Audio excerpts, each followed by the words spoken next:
અત્યારે અમેરિકામાં ઇમિગ્રેશન અને ડિપોર્ટેશનને લઈને જે માહોલ ગરમાયો છે તેમાં એક મોટો અને આશ્ચર્યજનક વળાંક જોવા મળી રહ્યો છે. અત્યાર સુધી જે નેરેટિવ એકદમ સીધો અને કડક દેખાઈ રહ્યો હતો તેમાં હવે ગ્રાઉન્ડ લેવલથી જ તિરાડો પડવા લાગી છે.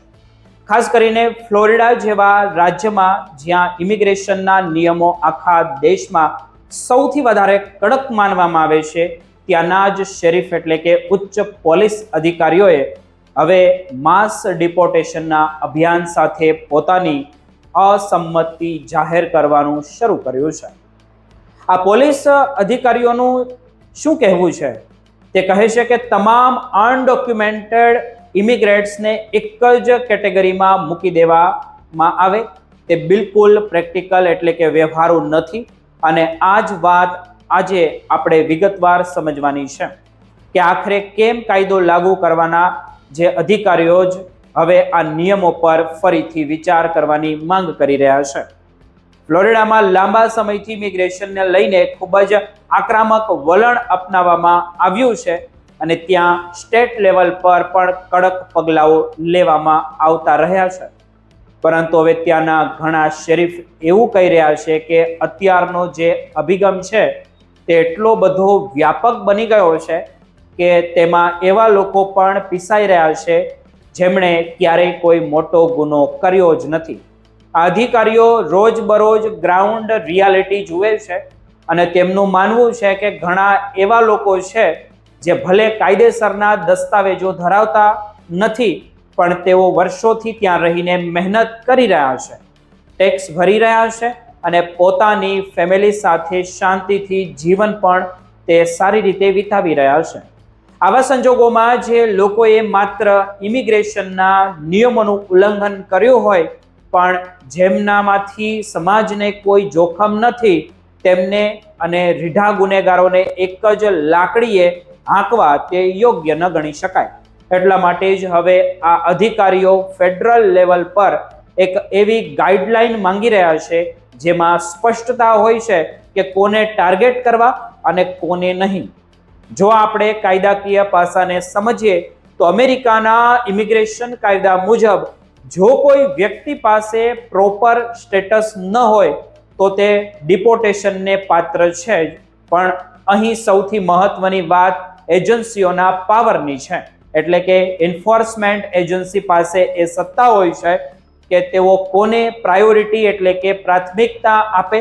સામાન્ય રીતે જેમનો ક્રિમિનલ બેકગ્રાઉન્ડ હોય તેવા લોકોને હાઈ જે પ્રાયોરિટીમાં રાખવામાં આવે છે. પરંતુ હવે વિવાદ એ વાતનો છે કે આ પ્રાયોરિટીમાં સામાન્ય લોકોને પણ સામેલ કરી દેવામાં આવ્યા છે.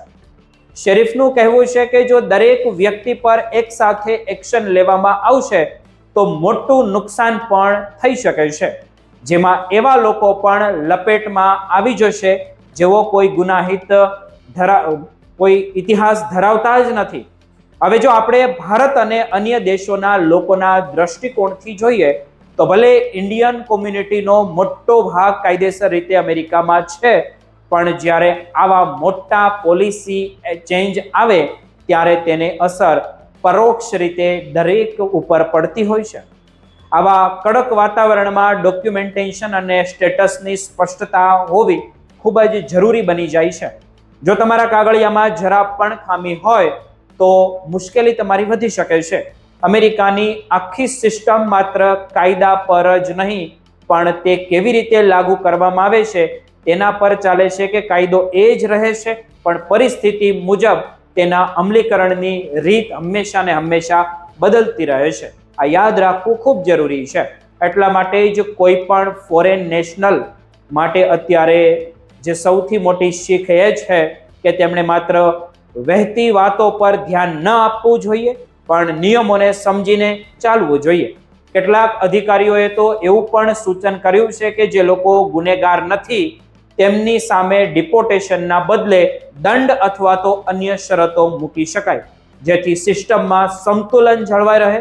ભવિષ્યમાં આ એન્ફોર્સમેન્ટ મોડેલ થોડું બેલેન્સ થઈ શકે છે પણ ત્યાં સુધી ચેતવું એટલું જ જરૂરી છે કારણ કે પોલિસી પર ચર્ચા થવી અને ખરેખર કાયદો બદલાવો એ બે અલગ અલગ વાત છે. જ્યાં સુધી જે ઓફિશિયલ નિયમો ન બદલાય ત્યાં સુધી જૂના કાયદાઓ જ અમલમાં રહેશે અને કોઈ પણ ભૂલ મોટું જોખમ ઊભું તમારું કરી શકે છે.